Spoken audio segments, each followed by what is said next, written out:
There we go. All right. Good afternoon, everybody. Is everyone well? Is everyone alive? Yeah. Okay, good. So, as Tom said, and my name is Xavier, Toby. I worked as a prefabrication consultant in the US for a few years before joining EllisDon. It was a very exciting opportunity for me because as a consultant, one of the struggles I had was I would come onto projects and make these suggestions and do all this great work and then leave the project because as a consultant, the people are looking to stop paying you as soon as possible. And then the elements, the prefabrication and modular elements that I'd identified would not end up happening because you just need to be there the whole way through. So to be on the GC side, it gives me an opportunity to see projects from start to finish, which I am very excited about. Before that, I was working in the Australian mining industry. Obviously, there's a lot of modular that goes on there. Set up some workers' camps in remote Australia and have several amazing stories about that if you want to get a few drinks into me. So I'm going to talk a little bit more about it as we go, but there's a couple of really exciting things that happen at EllisDon. Like I consider myself to be extremely lucky in that we have leadership at the company who very heavily invests in new technologies and is very interested in being at the bleeding edge of what's happening in the construction industry. So we're in the process of opening up a modular building factory in Hamilton. It's going to be 300,000 square feet, and I'll talk more about that a little bit later. But today, I want to talk about one of the major problems that we have when we're trying to introduce prefabrication and modular. And I hear different stories about this, different reports about this all the time. And it's just that key question, right? I mean, we do things on job sites in projects for different reasons, but the main thing is like it has to have a financial benefit to the project, right? We don't just do things because they're fun. We do things because it's best for the project. So something that I repeatedly hear is that prefabrication and modular is more expensive than conventional construction, right? And that is wrong. And I want to talk today about what we can do about tackling that notion and also where it's right, okay? And I'm going to try and get through this presentation pretty quickly because I'm very interested. There's a lot of people from all across industry here today, and I'm very interested in hearing your thoughts on this subject as well. So in my own experience, the reason, and I just want to run through a few reasons that people say it's more expensive. One is the evidence, like that horror stories about the one time it didn't work. Now, any time you try new technology, like if you're going to do something for the first time and you weren't an expert at it the first time and then decided never to do it again, like that to me is madness, right? The first time you do something, there is going to be a learning curve. So if you don't get it right the first time, doesn't mean there's necessarily something wrong with the idea. It was the execution. So maybe that reason, that horror story is not the reason to discount it. So let's press on. The other thing we do at EllisDon is part of just want to step back and talk a little bit about prefabrication and modular because there are a few misnomers around what it means and how it works. So basically, part of my role at EllisDon in the little department that we're quickly growing is to work across projects and help them identify elements and then realise those elements. And then we started with the modular building facility because we realised there was a huge opportunity. So we're going to be a subcontractor to the rest of EllisDon. I know there's a few little ripples of information there that are missing, but we'll talk more about that later. So, EllisDon does have some experience with prefabrication, more of a piecemeal kind of approach, but has had some successes in the past. And this is our factory. So we're going to be producing 1 million square feet of construction per year by 2021, fingers crossed. Now, this best suits a design build model with EllisDon Modular, ED Modular as a subcontractor to EllisDon. So we look to vertically integrate wherever we can. Now with the modular building facility, it's a lot like what you saw on the tour yesterday, right? The modules leave the factory 95% complete. They arrive on site, they're stacked, you finish off the works, and then you have a building. It's a lot more complicated than that. But the main reason that we do this is taking off the construction schedule of 30 to 50% and cost reductions of 5 to 10% of total project cost. And that is a very loaded statement that I do want to talk more about later. Target markets, as you probably would have learned yesterday, hotels, senior living, student living, rental apartments, condominiums, site offices, and remote buildings. So that's what we're doing. Now, back to what I want to talk about today. At EllisDon, and I think this is important for the industry in general, prefabrication and one of my favourite parts of my job was finding these photos. Now, that woman is obviously incredibly strong in the top corner there. And that little development there, what did I Google to come up with that? It was like Redneck Riviera or something like that. It was quite good. But there's a few misconceptions about what prefabrication is. Like we think about modular, we think about like the site offices that a lot of us spend our lives in, which are, we'll be honest, they're very poor quality, right? So at EllisDon, I keep telling everyone, and I think in general for the construction industry, we have to forget about prefabrication being this, right? Anytime anyone says to me, oh, you're that guy that does the shipping containers, like we have nothing to do with shipping containers, okay? So just forget about that. No, what we are doing, and I think what the industry is pushing towards in general, is taking what is conventionally built and just thinking about how we can do that in a factory, right? So it's meeting or exceeding the standards of conventional construction. That is what we're about. Nothing's cheap, nothing's low quality. It's all about equal or superior quality. So these are all modular buildings here. And you can see that a lot of them, unless that's the architect's intent, they don't have to look modular anymore. A few quick terms as well. I've been throwing them around so far, but I think it's just good to stop for a second and level set. Off-site, anything removed for the job site. Prefabrication is not modular, so there's a little definition there. So prefabrication is more your pieces and parts. Modular is the full volumetric modules. And also when we talk about this, single trade prefabrication, and I think there's a few trades here, like a lot of that's happening already, right? And you don't need to really be in front of that for it to happen. You just expect the trades to do it. You work with them to do it more. Multi-trade is the one that can bring real benefits to a project, but that involves trades working together or taking work away from trades, and that is the really difficult one. But that's where most of the benefits lie. And why are we doing this? Now, the key is in point 2 there. On a construction site, workers, nothing to do with the workers, they spend 50% of their time or less on their actual task, right? And I have a nice little graphic here to show that. And this is a study that's been repeated many different times. In a manufacturing plant, workers spend upwards of 80% of their time on work, right? So that's the key. That's why we do it. There's money there, right? So how do we realise it? The other reason we do it is the safest way. It's a way to make job sites safer, right? So at EllisDon, and I'm sure for all of you here actually, for everyone here, safety is number 1. And the safest thing to do with a task on a job site is to eliminate that task from the job site. So also take a little bit of pride in the fact that it's a bit of a moral responsibility, I consider it, to do as much prefabrication and modular as possible because we'll make our job sites safer. This is a little bit of magic when I was talking about the schedule savings. Basically with modular you can be doing something in an offsite facility at the same time as work continues on site. So that's how you get your schedule savings. Not only is it faster to do in the factory, but you get to do it at the same time as you're doing your foundation.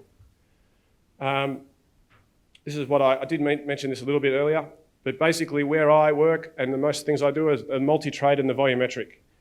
And to give you an idea of just another little quick slide about why there are so many benefits to doing this sort of thing. Now I know this is obviously the same bathroom, but this is a bathroom pod. And if you're going to get this from a supplier, that you're dealing with one trade, right? On site, you're dealing with 8 to 12. So think about all the benefits of doing it that way. There has to be a good reason. I mean, there has to be basically money in that, just going to one person for that. Now, the other thing about prefab modular, and one of the reasons that I've seen it be more expensive in the past, is how it's executed, okay? So, there's 3 different ways that it's executed. And we have to think a bit more creatively when we're using these new technologies about how we procure them. The best way is number 1 there, is to have someone else build it in their factory for you. Someone who's an expert at it, who does that element every day, so they have streamlined their process. That's where you want to try and get your elements from. Number 2, up there, is where subcontractors get together in a facility and build it for you. Not as efficient, but a lot of the subcontractors, not a lot, but some subcontractors now are moving into this manufacturing space, which is, I think, what we're going to see over time. as work is removed out of subcontractors' scopes and given to off-site manufacturers, they're thinking like, well, we could do this, and they start to become the off-site manufacturer themselves. And then number 3 is the one that I like the least, is where you set up a temporary facility in the vicinity of the project. And where I've seen that is on projects where, and this is why I think Prefab Modular sometimes has a few misnomers and wrong information about it, is that you don't think about it at the concept stage, you think about it at as you're approaching the end of the design stage, and they're like, oh, we should do some prefabrication. So the work's already been given out to subcontractors. You know that if you take that work off them, the credit you get is going to be a fraction of what it's worth, so that's never going to work. So then you talk about trying to get the subcontractors to work together in a facility near the site to do some prefabrication. And you think, like, logically that should be okay, but they haven't got an efficient process. They're basically just going to be doing conventional construction under a roof. And for the subcontractors, it's a bit of a headache, right? Because now they have 2 job sites to deal with instead of 1. So often when people try for that 3rd one, it is more expensive. When we look for prefabrication and modular opportunities, it has to make sense, right? So I look for things that are repeatable. So you're looking at a drawings like, and that's why you have to get in early, because you have to make things exactly the same. And I say this all the time, I think it'll come up a little bit later. A conventional design cannot be prefabricated for the most part, but a design made for prefabrication can easily be built conventionally. So when you're making these choices early on, it's not that you're discounting every other building method, it's just you're allowing yourself options down the line. So we look for things that are repeatable. Also, we look for things that are technical. So basically, where's the money on the job site? Where are the most high value spaces? And is there value in taking those away from the job site and building them in a controlled environment and bringing them in? Right, so I'm pretty sure that you all understand most of these benefits. I think it's good to remind people. But all of these, and when we think about lean construction, all of these result in lower costs, okay? The reason we never do something to save money, I mean, that's the end result. We do things like, because there's less labor, all those things, like that's the thing that we do, but the end result is you're gonna have a lower total project cost. And this is the learning curve I was talking about earlier. Having someone like myself and my little team at EllisDon, we were able to help mitigate some of that. But really, the first time you do something with prefabrication and modular, if it's the first time for yourselves, if you break even, like I would count that as a win, because the next time you do it, you know that you're going to be better off. And I've mentioned some of these already, but there are, like, a few things frustrate me, I'll be honest, but one of the things that frustrates me the most is that what I'm talking about here is a very simple idea. Like everyone talks about prefab modular like a new technology. It's been around for years, right? Many decades. I think it's even over 100 years old. Like it's not like a new technology, but there are ways to do it correctly and to do it incorrectly. When we talk about conventional construction, which is what I talk about a lot of the time, people just call that construction, right? They don't realise that there's another way to do things. And if you want to realise prefabrication and modular on a project, it involves a different process, and that's the tricky part, right? Everything that you do gets shifted a little bit to allow for these things to happen. So you have to start at concept, as I mentioned. You have to have everyone on the team educated as to why you're doing this and bought in. Just one person can derail these things. The wrong group is in the room, someone who isn't quite convinced, and then you get poor comparisons and estimates. Another really frustrating thing for me is people are like continually asking me to prove it. Prove it's cheaper, prove it's cheaper. If you're on a project and someone's asking you to continually justify why you're doing something, eventually they're going to find a reason not to do it, which is why they keep asking you to prove it's cheaper. Conventional procurement process. I join jobs where they're like, all right, we want to prefabricate whatever we can. Here's the team, and all the subcontractors are already there. So you're taking a work away from people who've already been given work at that very early stage. Very difficult to do. Lack of alignment, as I mentioned. Single element focus. Now what that one means, that's an interesting one. What that means is if you want to get those schedule benefits, you want to look at prefabricating like where it makes sense, and you don't want to go at the start and try and prefabricate the whole job, but you need to do a few elements to make it really make sense. Because a lot of the things, I talk about these schedule savings, but maybe that element is not on the critical path, right? But if you prefabricate a few elements, what you find is you can collapse the schedule around them. So more of a longer, more complicated conversation, but I won't get into it now. And then also the thinking project to project thinking. In construction, we keep thinking about what's best for this project. We don't think about what's best for the next 10 projects. And that is a more difficult conversation because you don't want to have that owner pay for you learning something that the next owner is going to benefit from, right? So it's a difficult conversation, but one we're having where I work. And conventional building process that I mentioned already. One thing I noticed when I was in the US is that owners are now going around GCs because they're getting sick of not having better outcomes. So I was working on the Children's Hospital of Philadelphia, and what happened there was the hospital wanted to prefabricate the mechanical rooms, have them built in modules and just lifted on top for, using cranes. Like, removed a hell of a lot of work from the job site, sped up the schedule. It was a really big win. And the general contractor on the job just couldn't figure it out. They'd already brought on the sub-trades. They just were like, no, it's going to be better if we have people build it. Unions were involved. So what the owner did was just went straight to the manufacturer, the supplier, and bought that huge portion of work, meaning that everyone lost out on all their margins. And I'm starting to see that more and more. There's all sorts of hospitals in the US now that are procuring things from suppliers before the project hits the streets. So they're saying, enough already. Now, there is way too many words on this slide. I should have fixed that earlier. But anyway, why isn't it cheaper? I think I've mentioned most of these already, actually. But the solution is, and then I've actually been through all these already, so I'm not going to go through it. I do want to talk about this last one here. There is several graphics around. It's not new information that most of the projects that are executed in the construction industry ended up over budget and over schedule. Would people agree with that in general? Yes? I see some nod, no? Yeah, Tom, thanks Tom. So what I continually hear is like, and this is a really difficult argument to make when you come in and you say, look, and I say to project leaders at EllisDon all the time, would you agree that in general the construction industry does a very poor job of being on time and on budget? And people say yes. But they always follow that up by saying, that never happens on my projects. It's like, the truth is somewhere in there, right? You have to accept that as an industry there is a problem. So if you can offer someone, and we need to do a better job communicating this to owners, but it's very hard when you're trying to get someone to give you a contract for a job to explain to them that the contract that you're all about to sign, you're probably going to hit them with a whole bunch of changes and there's different things that are going to happen in the field, and this price is a price that you kind of invented so we could get to the contract stage. Like, that's not a conversation that people like having. Or you get pushed for a schedule that you know the owner pushes you for, but you know you're never going to make it.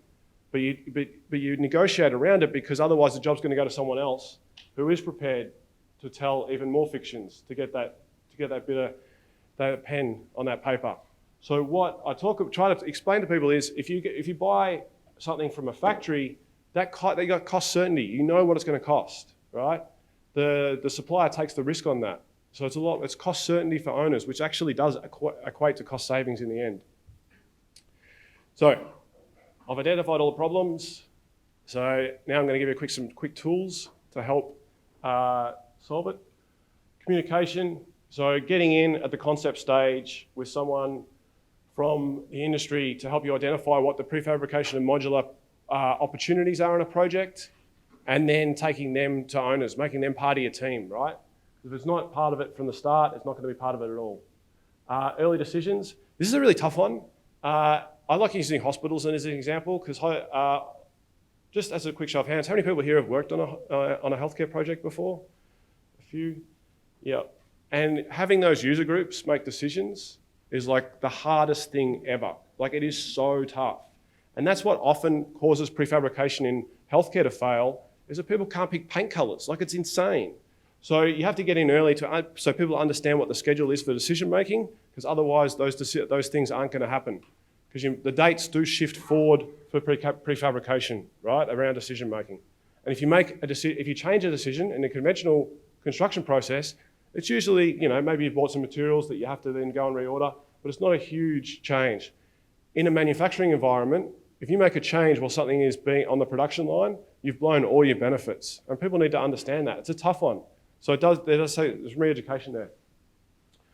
Constant engagement is a huge one. You can't think about, if you're getting a bathroom pod, for example, or a whole mechanical room, you have to think about them as a design assist person. It's not just someone who's going to sell you a thing and not be engaged. They have to be heavily engaged all the way through. And the suppliers of these elements, they know that. So they want to be engaged. So it's not just it's just a case of, here's the design, we would like that please. They need to be involved to help you design it, right? Because the design is going to be different. The actual result is going to be the same for the client. They're still going to get their performance specs met, but how it looks is going to be very different. And then use of 3D modeling, for sure. That's what we're talking about this whole time. So there's a few really interesting things that are happening to do with prefabrication. I want to mention them quickly.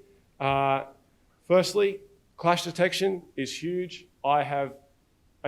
One other thing that drives me crazy is with prefabrication and modular, you have to solve, you're not going to solve every issue before you reach site, right? But you can attempt to solve them all to reduce the number of issues that you will have. And the amount of times I'm in meetings where I'm like, hey, we can work this out now so I can make it in a factory, and then I have superintendents say, it's okay, we'll figure it out on site, like we always do. We'll just figure it out on site. I'm an expert at that. I build things. I don't know what you do exactly, Xavier, but we're gonna figure it out on site. But we know logically that it is way less expensive to be having something fixed in a 3D environment. It's way less expensive than having it fixed when you're on site, right? When you're on site, there's subcontractors waiting, all sorts of meetings happening. It's way less expensive, and it enables prefabrication. So there, again, a bit of communication where we're not undervaluing those people's abilities. We're just trying to make the project easier for them. Talk to a superintendent who's never done prefabrication, and oftentimes they'll be like, I'm not convinced, I don't know, I know how to build things. Talk to someone who has done it, and they speak very highly of it. For the most part, there's been some failures, of course, but for the most part, they're like, made my job so much easier. The other thing is, and I've seen this technology, and I know there's actually some vendors here showing it, but you have to make sure when you're building something conventionally that you don't put something in the way of where the prefabricated element is going to go, right? So using VR on projects so people can see where this element's going to be when it arrives, so they don't actually put something in the way so you have a clash. So that has seen some success with that actually. And then the big secret is and this is another thing that frustrates me no end, is I go to conferences and everyone talks about, for how many years now has people been talking about prefab and modular being the next big thing? I feel like everyone's been talking about it forever, and it's yet to happen en masse, right? Still boutique. And there needs to be a shift, not so much in people at conferences where we all, so I don't mean to sound disparaging, but we just spend too much time, to my mind, I'll put it on myself. I've spent too much time sitting around telling everybody how good it is and how it's better and blah, blah, blah. But we just have to execute now. We just have to accept that it's better. We can't just talk about, we can't be at a conference and everyone agree that it's better and then go to a job and everyone be like, oh, I'm not sure, and not do it anymore. We just have to accept that it works and move from that standpoint. Accept that it works where appropriate and when done properly. So we should stop asking we should stop doing comparisons and just do it. And then, as I said earlier, that's the secret. If you design for prefab and modular, as you go through, there's no reason you can't build it conventionally. Right? So you haven't actually closed off anything. You've just opened yourself up to possibilities. That's what I think a lot of people miss. They feel like, oh, so we're making bathroom pods, are we? Is that what we're doing? You've decided that, have you? I'm like, no, we're just keeping the possibility open. I think that's a little bit of a communication thing. All right, so the near future is not prefabricating to fit the design. It will be designing around prefabricated components. That's where I want to get. That's where we're starting to get, where an architect starts with the elements and then the design happens around those.